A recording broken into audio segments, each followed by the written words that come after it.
Okay, that was very beautiful. I hope you enjoyed that. Oh, did everyone hear that song? It was, who put the bop in the bop a bop bop? Who put the bing in the rama bing bong? Excellent. It's designed by one of the people that introduced patterns to Netscape. Very, very clever. It's a brilliant song. Now, let me just swap over back to the lectures. That was the world's shortest break.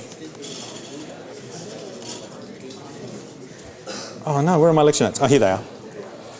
Okay, what have we done? We've done everything, we've done everything, we've done everything, we've done everything. Okay, let's just be super fast. Let me just give a summary of everything we've said, just so we can check we're up to the right spot. So, what we're going to do, what people often do, and what I think you're going to do in your assignment for the GUI, is they use a design called MVC. Now this is a strange sort of design pattern because it's very, very abstract. MVC stands for Model View Controller. The MVC design pattern goes like this.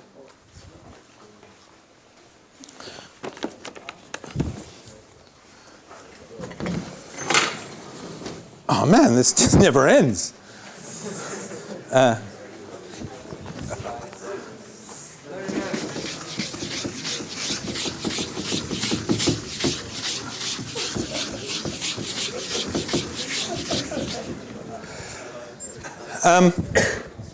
right, so MVC is a design pattern that's often used for GUIs. MVC goes like this. It's model, view, controller.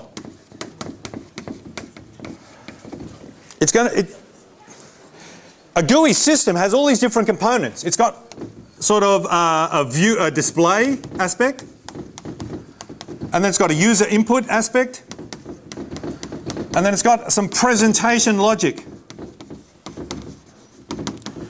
Presentation logic, so display is just, you know, what does it look like on the screen? User input is the user clicks a mouse or does this, so I have to deal with it.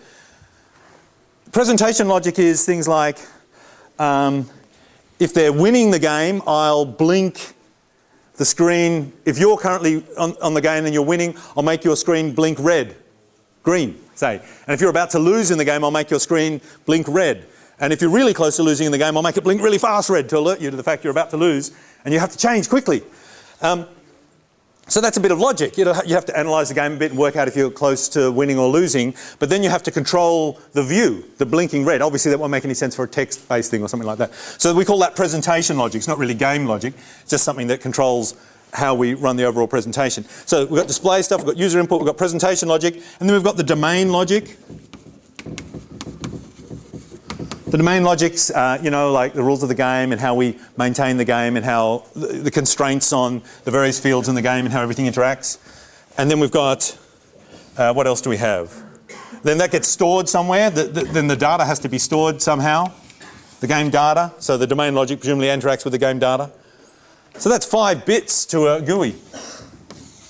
This whole system we're trying to code up sort of has 5 interacting components. MVC tries to break it into allocate these 5 things to 3 groups. Is it going ding ding, bing bing? That was well worth it because you have caused enormous embarrassment to him. Okay. So yeah, MVC is the idea of let's not try and do everything as a monolithic system. Let's break the system up into its parts. But no one ever really divides it into 5 parts. People just divide the system into a number of different parts, and there's different ways of doing it. So there's one thing called a 3-tier system we'll talk about in a sec, and there's one thing called MVC, and there's one thing called MPC, MVP, and then there's all variants and all these things.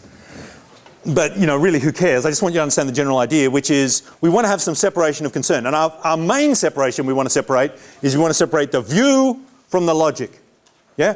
The view from the model. They shouldn't be linked.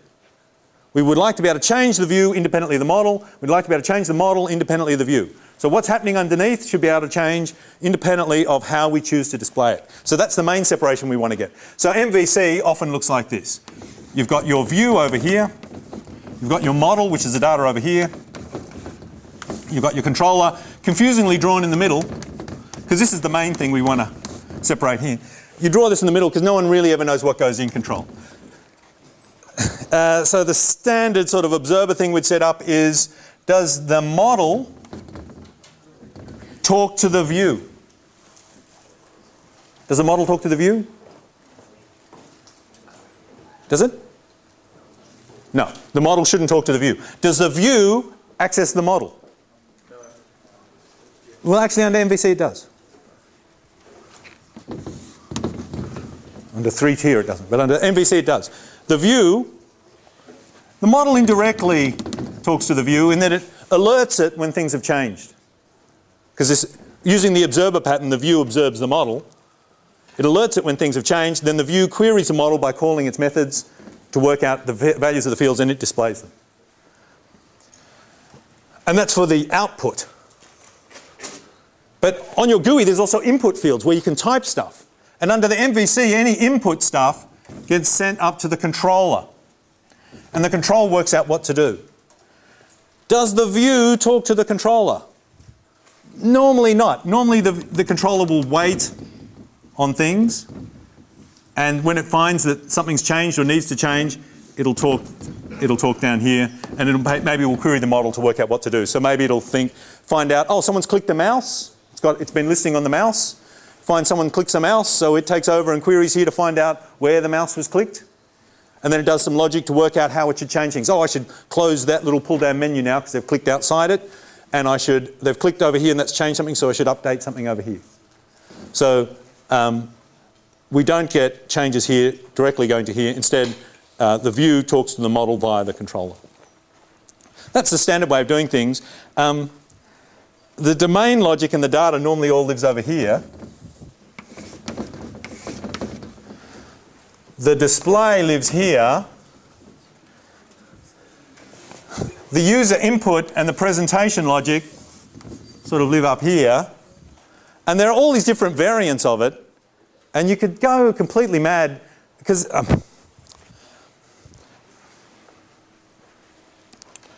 when I was young I used to like going bushwalking because the bush is a beautiful place.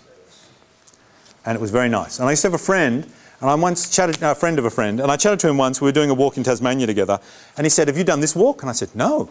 He said, oh, you should, it's cool. Have you done this walk? I said, no, I should, it's cool. Have you done this walk? I realised this guy had done every walk known to mankind. And I said, what walks have you done? And he said, hang on, I'll have a look. And he gets out this little book. He goes, blah, blah, blah, blah, and he starts reading them all out. I think, you've done more walks than any human being can do. He says, I go every weekend. And he says, all right, so I'm briefly impressed. And then we're doing the walk, and I'm looking and loving and trees and nature. And he's, quick, I've got to do this walk in 9 minutes and 52 seconds. And he logged in his book how quickly he did each walk. And he was doing the walks like as like butterfly collecting. Like he was just trying to tick them all off as he did them. And I was doing them because they were beautiful, and he just wanted to do more walks than anyone had known to mankind and do them more quickly than anyone known to mankind. That was his objective. And I thought afterwards, wow, isn't that weird? And I like cycling, so I cycle to work and I cycle around, it's lovely. I've got a friend who likes cycling, but on the weekend he just rides round and round on a wooden track really fast. And so we're getting different things out of it. So I think design patterns are a bit like that. I like design patterns because when I'm trying to work out a design, I've got a tricky design problem. I think, oh man, I don't know how to solve this. I guess I could do that or that. Then I think, oh, look up the design patterns book. Is there a similar pattern that anyone's encountered before and ideas that people have had about it? And I'll look and think, oh, that pattern sort of applies to here. I see. What are the advantages of that pattern? What are the disadvantages of that pattern? No, it doesn't really fit. And then I'll try this and, oh, that pattern would actually be quite good here.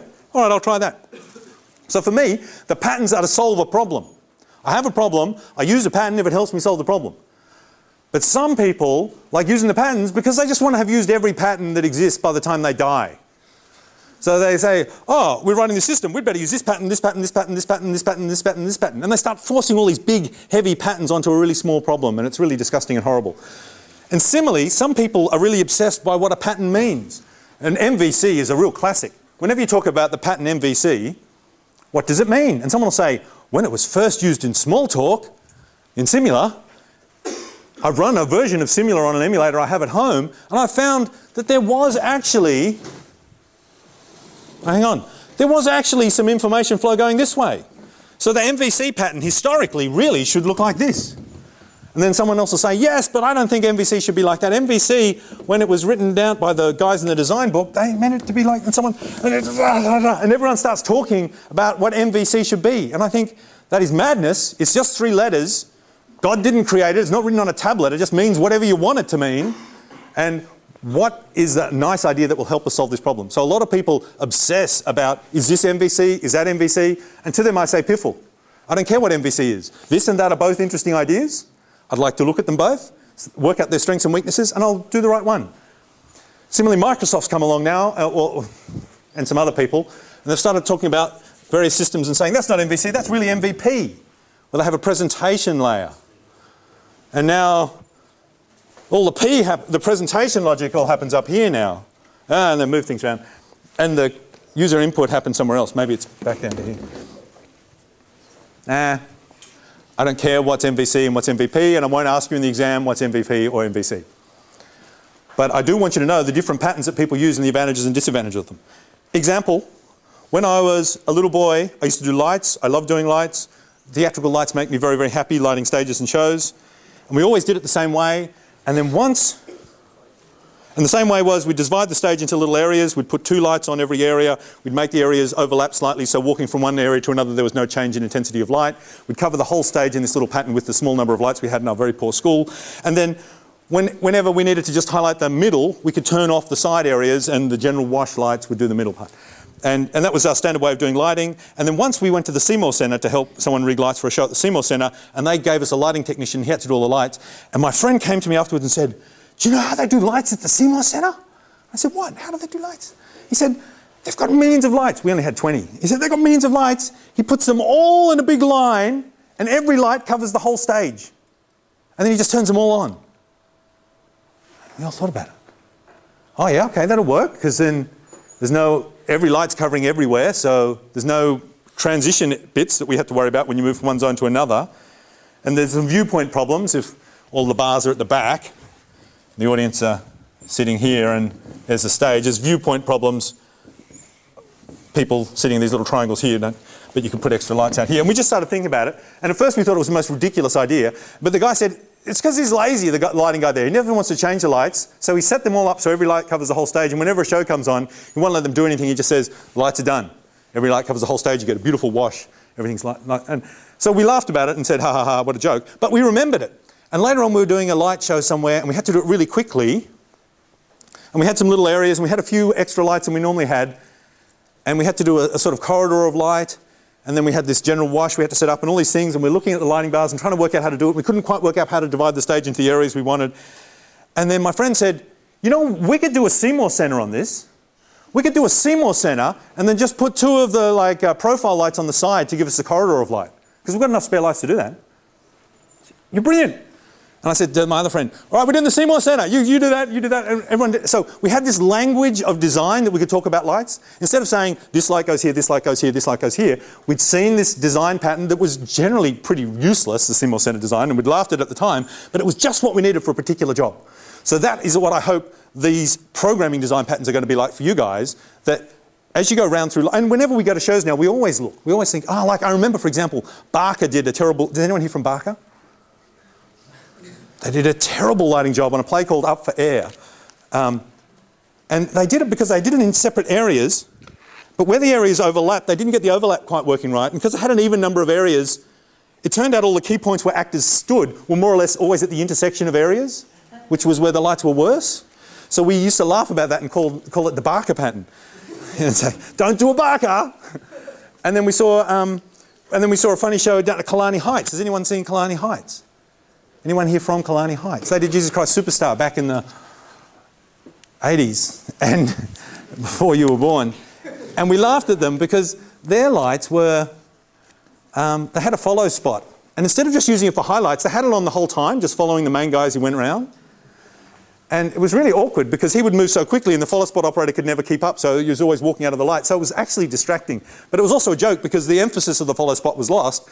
I mean, they weren't doing it because they were trying to highlight one particular person. They were just doing it to try and get more light on the stage. But it just looked ridiculous. So so in our conversation about lighting, what I'm trying to say is we now had a new vocabulary. We could say, hey, the design looks good, but you might be doing a bit of a barker there. And you go, oh yeah, look, that's where the actors are standing. That's our weakest spot. Or if you overuse a spot, someone goes, oh, be careful of the Kalani Heights effect. You go, oh yeah. And does it make sense? It wasn't anything magical or new. All it was a language we could use that quickly conjured up complex ideas in our heads that we'd seen by observing other things. So the idea is, as you program, hopefully now you'll be on the lookout for the patterns, and I'll start to give you a list of some of the patterns, and you'll start seeing them popping up everywhere. And hopefully you'll keep reading the patterns book, because it's an awesome book to read, and you'll learn more patterns and you'll start to see them popping up everywhere. And as you program, you'll think, ha ha ha ha, they used MVC for that trivial little application. And instead of me laughing at Kalani, you'll be saying, don't do a, iPhone thingy, because that's an inappropriate use of MVC. It's too much weight for this small job. So that's what I want design patterns to be like. Does that make sense to everyone? Yeah. Okay. Now,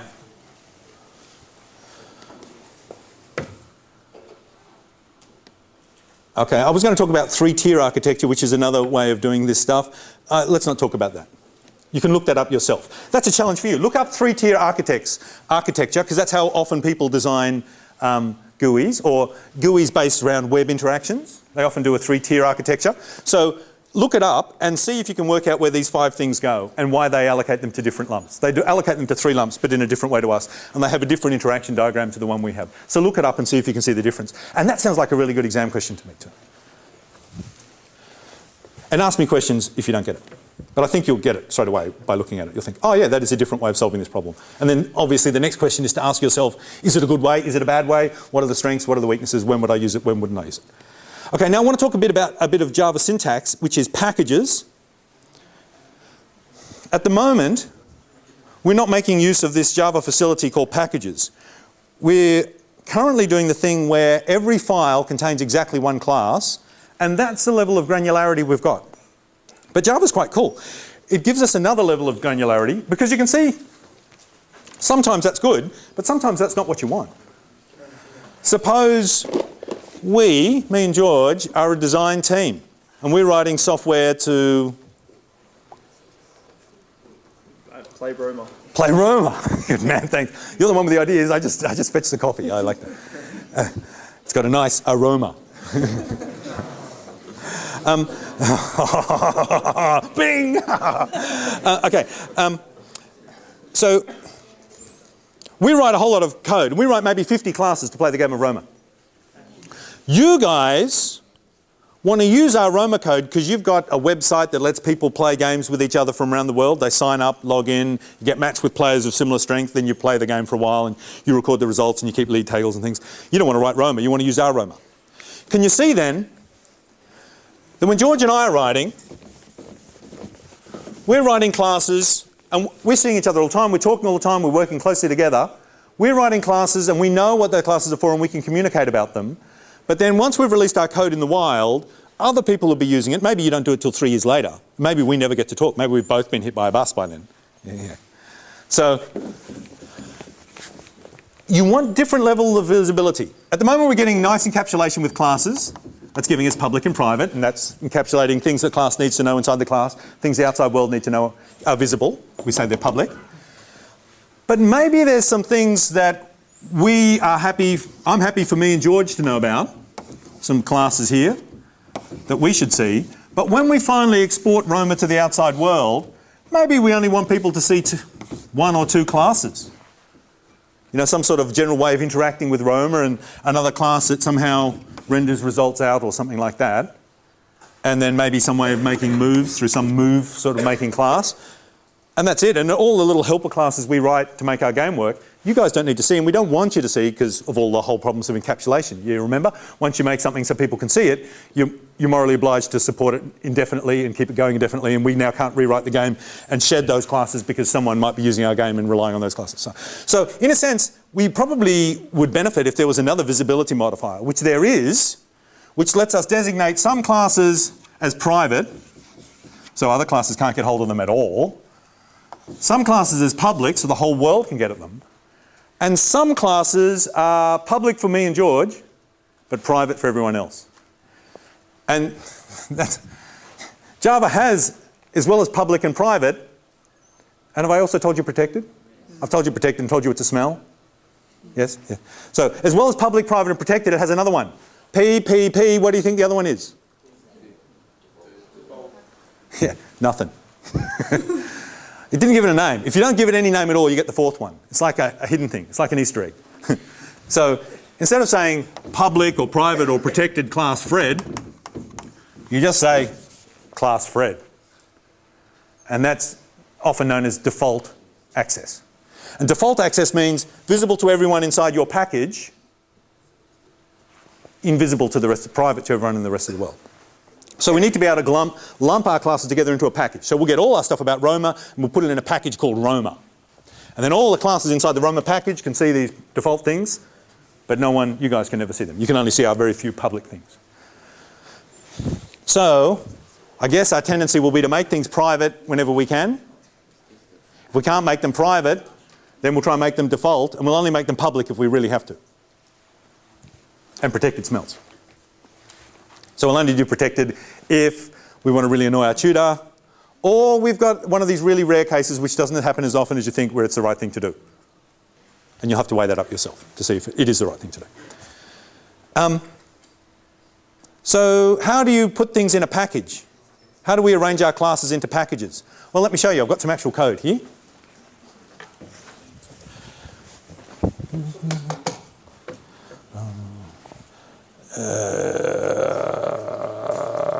Package. Can you not see? There we go. And let's adjust the lights.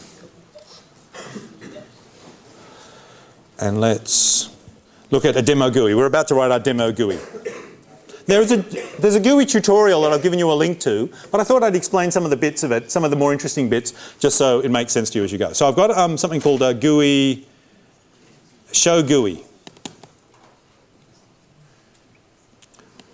Let's make it big enough so you can see. Can everyone read that? And let's extend it down. Can everyone read it? Yep. Can you see how I put it in a package? What's the magic that I did? At the top, I just started the file with the word package. That puts it in a package. So you say package blah, and now it's in the blah package. It's as easy as that. So if there's anything that's default, who else can access it? Other things in the package. Other things in the package. Other classes which start with package blah. So you think, oh, if someone wants to break in then, why don't they just write package blah on top of their file and then they can sneak into Georgia My Package? Well, they can't. Because as well as having the word package at the top, it's got to be put in that directory. So this has to go in a directory called demo GUI. So if I'm in this directory now, package demo GUI is in a subdirectory of it. Does that make sense? If I'm in this directory now, files that belong to no package, files that I don't say package for at all, that's called the default package, they live up here in the directory I'm in now. So if I start in this directory, all the files that don't have the word package in them at all should live in that directory, which is what you've been doing so far. But the weird thing is that anything in demo GUI should be in a subdirectory of that called demo GUI. Don't go into demo GUI to compile it, because Java will, when it's compiling it, look for a subdirectory of demo GUI called demo GUI. Yep. Compile it from this directory up here. Put it in that directory down there. Does that make sense? Java's expecting it to be in the right directory. So you can write package demo GUI on files as much as you want, but unless they're in the right directory, Java's never going to find them. The alternative to putting them in a subdirectory called demo GUI is you could put them in a jar file called demo GUI. Does that make sense? So when you package something up in a jar file, make the name of the jar file equal the name of the package, put the whole package inside the jar file, you can distribute it to someone, put that jar file in the current directory, run the program, and Java will go, I need something from demo GUI. No demo GUI subdirectory. Oh, a demo GUI package. I'll look in there. Rip it out of there. Does that make sense? With Eclipse, it's very easy to do this, by the way. I hope you're all using Eclipse now. I did see one or two people not using it as I wandered around the labs this week. It freaked me out a little bit. Please try using Eclipse, and if you haven't used it yet, get your partner to show you how to use it. But in Eclipse, it's as easy as this. I just made a new package called demo GUI and I dropped all the files in it. So I just went File, New, where is it? Package. What if I wanted to have a package called, what would I want it to be called? Bing. There we are. Java's now made a Bing package. What if I wanted all these programs to be in the Bing package? And it's saying, what are you doing? No, I just want to do it. Just do it. Oh, don't check. Okay, it's done it. So they're all in Bing. Now there's going to be a little problem. Oh no, it changed it. Oh, isn't it clever? Eclipse is so good. It's put them all in package Bing now. Bing! It's what it was asking me. I was just saying, shut up, do it. I thought it would give me an error message then. Let's move them back. I'm just going to move it backwards and forwards. Bing, ba-bing, ba-bing, bing, bing. Okay, there we go. Okay, now it's back in demo GUI. Does that make sense? So start using packages from now on. When you hand in design tasks and things, we'll start telling you what to call it, but you can probably guess what we're going to say. Design task 5 called design05. Put it in a jar file called design05 called .jar. Your packages start with uppercase or lowercase letters? Lowercase. You got it. Okay. Now let's look at our demo GUI. Here's a demo GUI, and when I run it, it's going to pop up a window. Woohoo! We haven't quite got WIMP here, have we? We've just got WUP. But look, it's a window and I can close it. Ta-da! And also the window has a name. What's the name called? Basic window. And it started in a particular spot. And it can be moved around. Can I resize it? Look, this is it. I did that with a program. You can never do this with C, can you? None of that text stuff for me ever again. Woohoo! I'm just going to have windows. Okay, so how did we do it? Let's have a look. We had a class called showGUI. showGUI made something called a basic window. And then it called the window, the basic window, window. And it said window.setVisible is true. And that's what made the window appear. So you build the window in the background, and then when you want it displayed on the screen, you go set visible is true. So if I did this, it would have created the window but never displayed it. Okay. No, can't kill it. How do I even do that? It's maybe just terminated. Maybe it didn't even, it's not waiting for anything. Okay. Got optimized out. So let's have a look at what our basic window looks like. It's a class that I created. Let's have a look at the basic window class. Here we go. This is how we're making a class that's a window that knows how to draw itself on the screen. When you say set visible equals true, it appears on the screen. Here's the code to do it. What package is it in? Demo GUI. That's because that's a directory I'm putting it in. I'm putting all this stuff in a demo GUI package. Import javax.swing. All the javax, all the swing stuff, all the GUI stuff we're doing is swing-based GUI. Swing is Java's quite nice way of doing GUIs. The idea behind swing is Java does everything and doesn't trust the operating system at all. The earlier version, AWT, Java did nothing. And it asked the operating system to do everything. It delegated it. So it said, oh, you'd like a window? Operating system can have a window. And the operating system API has something that's get window. Oh, operating system, I'd like a button on the window here. I'd call it the operating system API. It would do it because the operating system can do that. And when I say the operating system, I mean Windows can do it and Mac can do it and Linux can do it. So when they wrote the early version of Java GUI stuff, AWT, they only put basic things in it, things that all three operating systems supported, things that they thought everyone will support all the time. The advantage of the old way of doing it is it's super fast. Because the operating system, yeah, it's optimized to everything to make it go super fast. Java doesn't have to do anything. It just asks the operating system to do it. Operating system does it lightning fast. But operating system has to do a lot of work. So we call that a heavyweight way of doing it. Swing, on the other hand, is a lightweight way of doing it. Because it asks the operating system to do light amounts of work.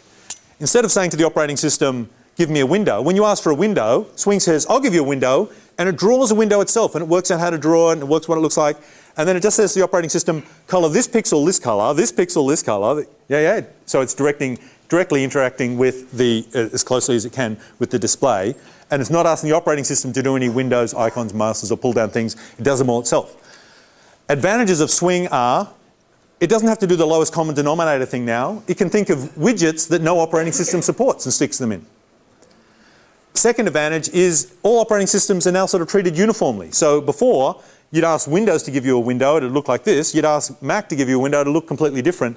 And those operating systems, if you know about it, they have slightly different behavior on resize and shrink and things. It's really annoying. So your application starts to behave differently on all the different operating systems. And if you want to write an application that behaves the same everywhere, then that's quite annoying. So So it gives us essentially more portability, and it gives us more features, so it's neat. I like it. But of course it can be confusing if someone on Windows is running a Swing application and it's not behaving like you expect Windows icons, mouse and pull-down menus to work in Windows. So you can change the look and feel. So Swing is actually customizable for look and feel. So you can say, oh, modify my Swing to make it look like Windows look and feel. Modify my Swing to make it look like Mac. And you do that at the last instant when you're shipping the product. So when you ship it to Mac users, you give it Mac look and feel. When you ship it to Windows users, you give it Windows look and feel. So, okay. All right, it's really cool. So everything we want is in Java x.swing, and the classes all start with the letter J. It's a J frame, so we're saying, I need to know about the class called JFrame because that's the class I'm going to be using. And a JFrame just gives you a lump on the screen where you can do stuff. Gives you a window on the screen. So basic window extends JFrame. So basic window is a JFrame. So Swing works by overriding. You get these base classes that are already widgets. This is a Windows widget. You say, I'll have my own widget, please. I'll extend the Windows widget. So now your window is your widget is a window too, or a frame as they call it. So I've got a frame, and then you've got various properties that JFrame has, like set size, so I can set how big it is. You can give it a title. Did I call it basic window? Was that right? Okay. We could call it whatever we wanted.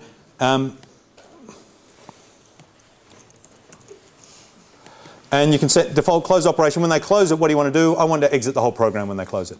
And let's run it. And let's double check. When I close the window, does it exit the whole program? Yes, it does. Okay, whew. So that's a basic window. Does that make sense? So you can now create your own basic windows. Very easy. And if you look up the JFrame API, you'll be able to see all sorts of fancy things you can do to your windows. All sorts of amazing extra properties and getters and setters you've got on your windows. But I don't want to do that now because I want to move to something more exciting. I want to look at my listener GUI Java. Okay. Let's go back to show GUI. With my very sophisticated setup here, I just comment out that call and comment in this call.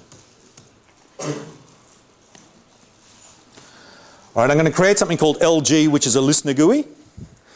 And it's just going to create a new listener GUI and then do nothing else. So, as you can probably imagine, the listener GUI, when created, when constructed, is going to have to do all the work. So that's going to be all in the constructor or in some sort of initialization code inside the listener GUI class. Listener GUI, by the way, is a class that I've written myself and we'll see in a sec. But let's just compile it first and see what listener GUI does. Listener GUI gives me a window, which is called event window. It gives me a button, which is called get data.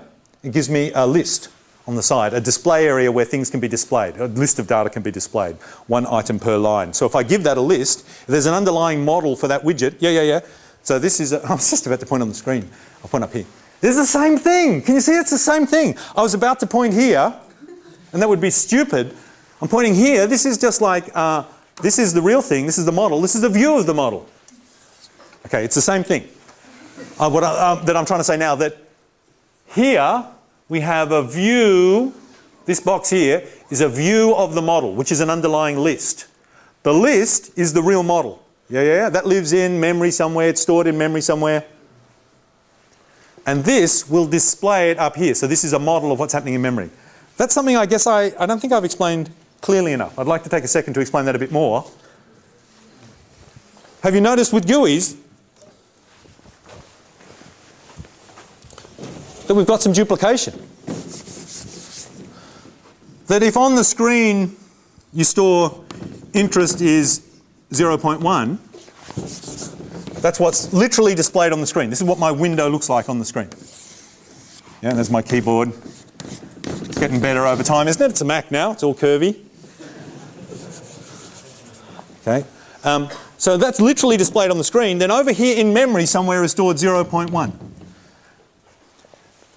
Now that's displayed on the screen, and the widget, the screen widget, the window widget that's displaying this data, will have to know to display 0.1. So the data 0.1 will have to be in the widget somewhere, and that's modeling the real data, which is stored over here in my database or in the program logic. Necessarily, unless we're going to do the tightly coupling thing, unless we're going to have the things bound together, we're going to have this duplication, that everything that's displayed is going to live in the display, but it's also going to live over here. And you know we hate duplication. And normally the way we manage duplication is we use the whole listener observer thing to update one when the other one changes to keep them synchronized. Because what we hate about duplication is what if they move out of sync? So we use the observer to keep them synchronized. But notice this is appearing in 2 spots. It's stored twice. Everything in your GUI lives in 2 spots. It's unfortunate duplication.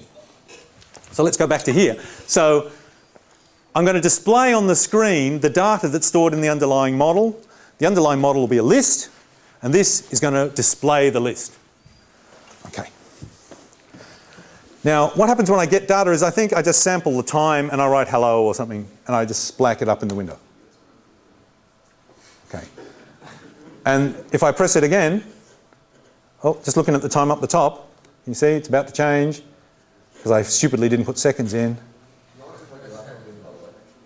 Might want to plug the laptop in. Oh no! Oh no! Thank you. Woohoo! Let's see, get another one. Does anyone have a power supply? Thank you. A pacemaker? Thank you. Thank you. Oh, and another one? I just need lots. Thanks. No. Power, power. Thank you, Dylan. This isn't some sort of clever trick, is it? You got some sort of power supply virus. It's a crazy vector for getting through. I like that. Yeah. You probably could, actually. Because the system monitors the power, doesn't it? If the system monitors something, that's data going into the system, that's a vector for attack. A friend of mine who's a penetration tester, who's an ex-student, but he's a friend, he's a wonderful guy. He's a penetrator, have I told you about him before? He did this cool thing where they were in a server station and he was looking for the security of their server station network, their system, and they'd tied everything down so the users couldn't get data into the system. Because as soon as someone can start getting data into the system, you give it malformed data, your programs are written by crap programmers, you take over the malformed data, overflows buffers, and the crap programs do crap things. He found a way of attacking the system because as people drove in, they had a little camera that scanned the number plate and stored every number plate in a database, and it wasn't projected against SQL injection. So he wrote a number plate which was, you know, double quote, drop tables, colon. He drove in and parked. You know. Awesome, I love it. So, you know, this power supply idea, we should tell him, he'll be doing that. Okay, so now look what we've got here. Can you see it's looking more like a GUI because we've got information going both ways. We've got a button, which is a familiar widget. We press it and some stuff happens. We've got output going. We're accessing an underlying model. We're displaying the model on the screen. All right, let's look and see how all that works because it's so simple to do. You get really excited by it. Really, it's all happening, as you can see, in the class listener GUI, which we've got here. So let's have a look at listener GUI. I wrote 2 listener GUIs. I mean, when I say I wrote, I stole and adapted 2 listener GUIs. No, it don't have to be no, these are from that excellent tutorial I gave you the link to, but I've twiddled them a bit because I didn't like the style very much, and I've simplified them. I'll put this code up so you can see.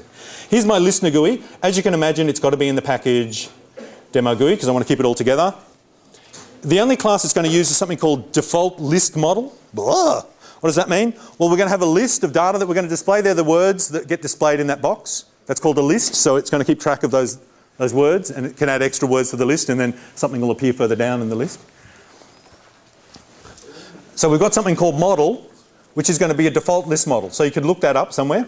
Go into the API and API for 1.6 and look up the default list model, and you'll find it'll implement a common interface for list models, and it's the default one that people stick in when they don't want to write their own fancy list model. And it just does what you expect a list to do. So we've got a variable called list model. That's where the data is going to be stored. That's where we're going to actually store the information that got displayed up there. It's going to be stored in model. It's just a list. Essentially, it's a vector. Okay. Then, oh, sorry, that's our list. And the model is, oh, what's the model of the list? Oh, now I'm confused. Let's have a look. We'll see how we assemble them together, then we'll see which is which. Here, the API reference is your friend. So we're going to create, this is a constructor for the listener GUI. And if you remember, all the action happens inside the constructor. We're going to give it a title, which is event window, and our program did get called event window, didn't it? Yep.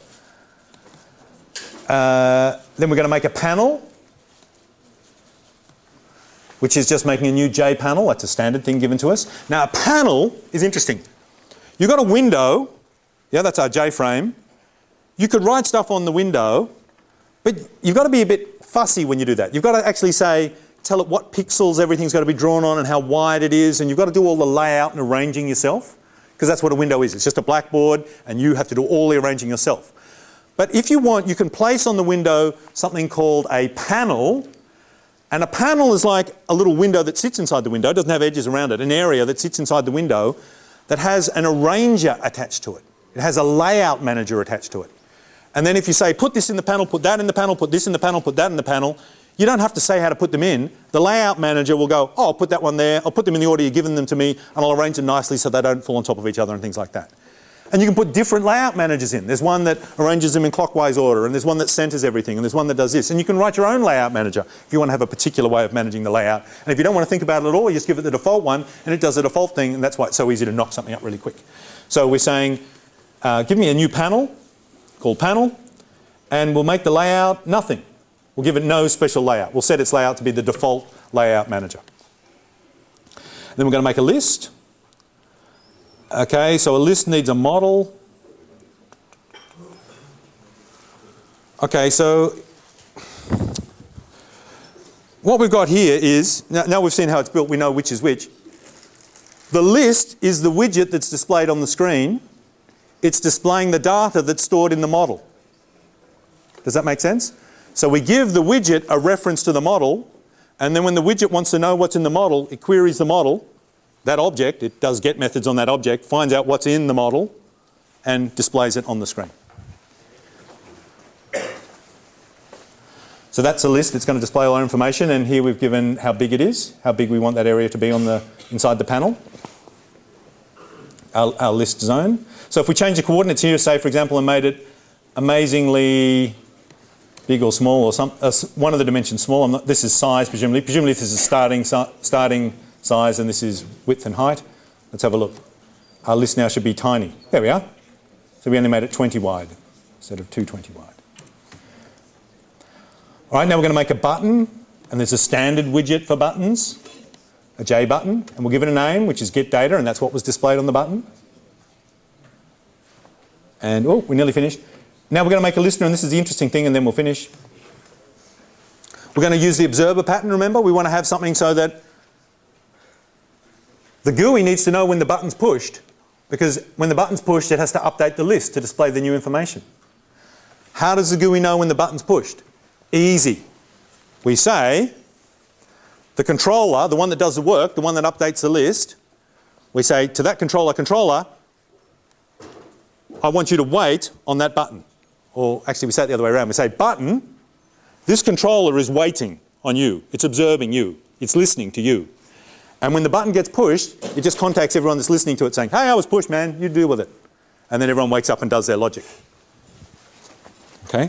So this is what we're about to do now. We've made the button. Now we're making the listener, which is the control part, which is the thing that's going to get woken up when the button is pushed and do something. And that's a new list updater. And a list updater is just something I wrote. So let's see what a list updater is. What a list updater is, let's make it as big as we can. It's in our package. It needs to know about something called action events. That's the wake-up call it's going to get. That's Richard jerking on the string. That's an action event. We're going to say the class list updater is a listener. It implements the listener interface. That means it's able to listen on things. If it implements the listener interface, all that means is it has something that it executes. It has a function that it executes when the button gets pushed or when the thing happens that it's listening on. And that function is always called action performed. So anyone that implements the action listener interface will have an action performed function. And what's going to happen is I'm going to say this listener is going to listen on the button. And then when the button is pushed, the button is going to let it know, and then it will run the action performed function.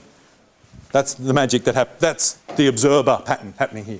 And the action performed is just where we do the work that happens when the button is pushed. And what do? We find our locale where we are in the world. We find the date format for that particular part of the world. We get the current date. We produce a string representing the date in the format for the part of the world that we're in now. That was the date and time that got printed there. So we've now got a string saying the date and time. If the event is, if there's an action performed, so we get past an action event. When the button gets pushed, we get past an action event that tells us what just happened. It'll say this button was pushed, the mouse clicked here, all that information about it. We'll just ask the action event what action was performed. Was it action performed? If it was action performed, it'll say there was an action performed. This is just so this is only here so you can see, you can query the event to get more information about what happened if you want. So if you looked up the action event interface, you could see all the information you can find out about the event that just happened. Because you might want to, when they click it, do different things depending on whether they clicked it on this side or that side, or other information like that.